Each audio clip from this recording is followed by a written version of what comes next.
In today's video, I'm going to teach you how to remove new Outlook and restore classic Outlook. If you've tried the newer interface and prefer the familiar look and layout of classic Outlook, this quick walkthrough will show you exactly how to switch back using the built-in option. We'll keep things simple and clear so you know what to expect at each step. First, make sure you're on the Outlook home view, the main place where you see your inbox, folders, and reading pane. This guide focuses on Outlook on the web, which is the version you use in a browser. The steps are the same across most modern browsers, and you don't need to install anything or change your account. You're simply switching the interface, not deleting emails or altering your data.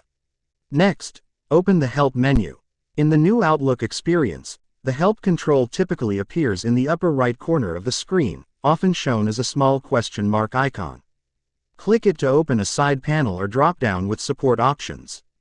This panel usually includes links to support articles, search, and quick actions specific to the version you're using. Inside the Help menu, look for the option labeled, Go to Classic Outlook. Click that. Outlook may ask you for brief feedback or to confirm the change, and then it will refresh your session.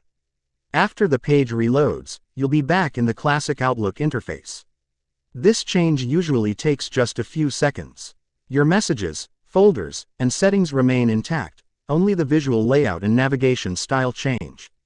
You should immediately notice the classic ribbon, the traditional folder list, and the familiar reading pane behavior.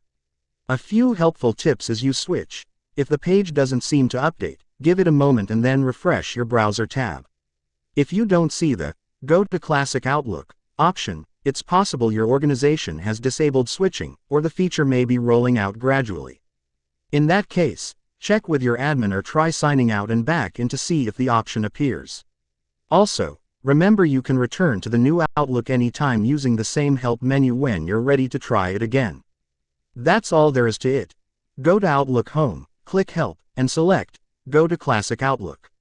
With those clicks, you can move back to the classic experience you know, without affecting your emails or calendar. Thanks for watching, and I hope this helps you work more comfortably in Outlook.